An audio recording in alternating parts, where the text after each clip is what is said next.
profile do's and don'ts. I'm talking about the things that you actually write down in terms of how you're describing yourself on an online dating profile. Now, I think the thing is, writing about ourselves at any time can feel a little bit awkward. It can be hard to know exactly what to say. You can feel a bit stuck, and so end up writing something that isn't actually very you. I've seen a lot of online dating profiles that actually look very similar to one another. And remember, if your profile doesn't stand out from the crowd, and it isn't written in a way that's a little bit unique, it's going to be hard for other people to recognize the amazing qualities that you bring to the table. So it's never going to be that you as a person are not interesting or worthy or able to meet someone. It's just going to be that there's a bit of a communication breakdown there where your good personal qualities just aren't necessarily translating into how you've written your online dating profile. So what I'm going to go through now is 5 really common and quite easy areas, I think, where your profile can be improved. Some of them are going to seem more obvious to you than others. And I'm also going to be providing, after each sort of like, don't do this, I'm also going to be giving you quite a simple action step so that as you're listening tonight, you can go through and start to make a few changes to your profile.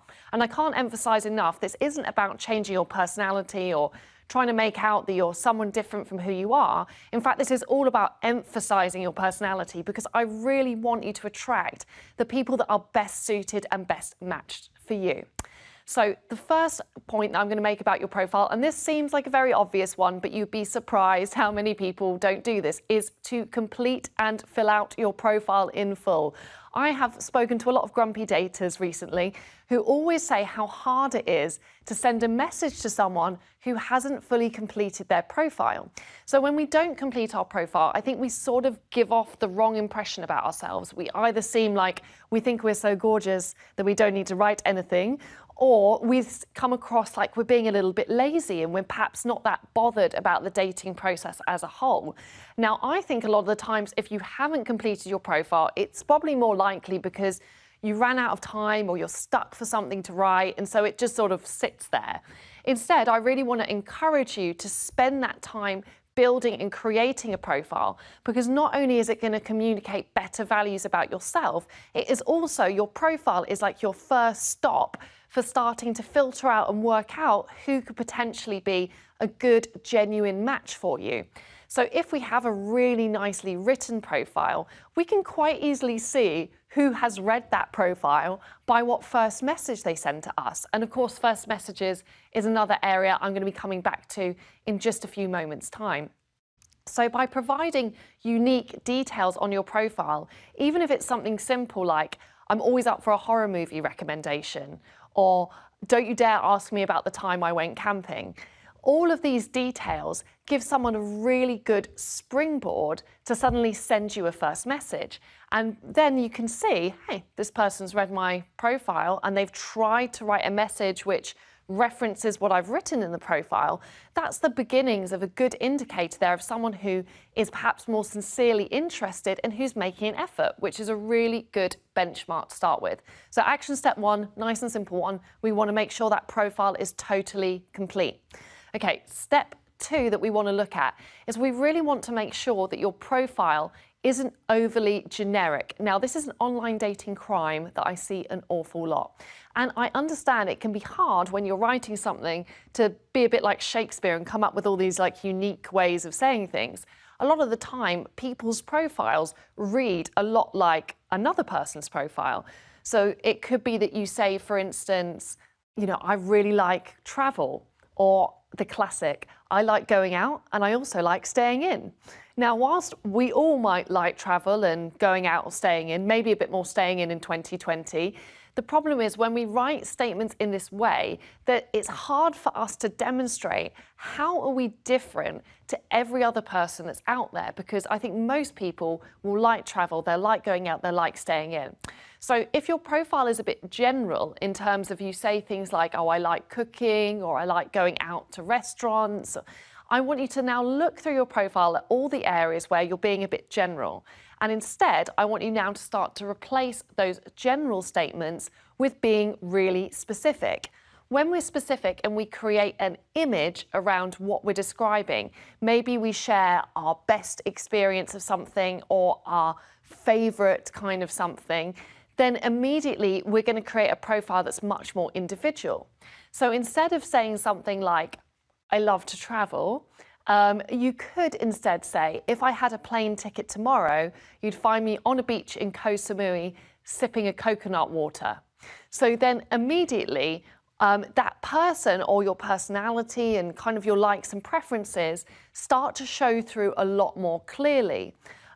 Likewise, you could say, I used to love going out a lot, but now I have to admit, I've watched all 3 seasons of The Fall back to back, and I'm looking for a long-term Netflix and chill buddy. So even by describing things in a little bit more detail, all you're doing really is, instead of saying something that's general, you're saying a specific image. So if you get a bit stuck, try to think about, as I said, what your best and your favorite experiences are. That really helps. So action step number 2 is to go through your profile and chuck out any general statements and express specific preferences instead. That's almost like a tongue twister. Okay, so step number 3 is sort of similar to this, and also something that comes up a lot in the world of online dating. So in your profile, I also want you to be a little bit careful of using too many cliches. Now, cliches are, again, sort of statements that we use that lots of people might be using at the same time. So often we might use them because, I don't know, you might feel like you're lacking inspiration on the day that you write your profile, or you notice it's written in somebody else's profile, so you borrow it from there. So cliches can be things like, I'm looking for a partner in crime, or this is the classic, if my friends had to describe me in 3 words, they would say I'm, kind, honest, and nice. Now, whilst obviously being kind, honest, and nice is really, really good, expressing it in a way that's cliched stops it from having so much impact. And what I really want is that when someone stumbles across your profile, that they're like, wow, this person looks really interesting. I'm really engaged and excited to message them. So again, we're going to have to do a little bit of a tweak here. So if you notice any cliches kicking around your profile, I want instead for you to make a swap here. And a great swap you can make is, instead of stating that you are certain things, say kind, funny, and caring, instead I want you to get used to implying them. So that means you're going to tell a little story or a little anecdote which demonstrates that quality. So for instance, instead of saying you're kind, you could say, I'm the kind of person that will always give you my last Rolo. Now, you're not saying you're kind, but anyone that gives up their last chocolate, they're definitely a kind person. So you want to notice that by sharing a piece of information about yourself, the value that you want to put across as a person is kind of hidden within it. And that makes it, first of all, much more interesting and much more unique to read, and is actually kind of more fun for people, because as they will realize, and they'll go, oh yeah, this person seems really kind, and they will really accept and become more engaged with that quality through you implying it rather than stating it. So let me give you another quick example of that. So say your quality is that you're family orientated.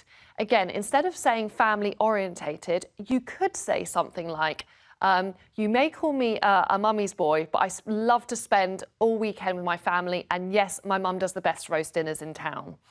So again, instead of saying that a quality that you have, you're sharing a little anecdote of how you spend your time or an action that you do, which really demonstrates that personal quality about you. And you'll find when you do this, how you're communicating becomes far more exciting and more interesting and more different for people experiencing it and reading it. So remember, so far we've got, you have to complete your profile. We want it to be nice and specific, and we want to avoid cliches and instead imply your personal qualities. So step 4, the next thing that I'm going to look at, which is also very, very important, is the tone in which your profile is written. So when I'm talking about tone, I'm talking about how something sounds. What emotional feeling do we get when we read your profile? Now, I have a feeling that when we write, a lot of the time we may accidentally come across as a bit more formal than how we are in person. So if you've recently written your online dating profile and it looks a little bit too similar to your CV, this could be you. So when we're writing, we really want to actually avoid a very formal style of expressing ourselves. I like to call this Wikipedia voice, which says stuff like, I like yoga, it is very good for your health. You know, that sort of thing doesn't sound like it's got much personality in it. And again, I really would love, as a result of this session, to be able to hear your personality, your unique personality, coming through in how you've written your profiles.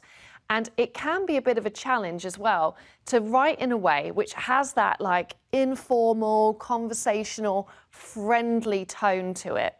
But we really want that, because actually sort of more important than the specific words you write, it's more, as someone reads your profile, how do they feel when they're reading it? What kind of vibe and sense do they get from you as a person?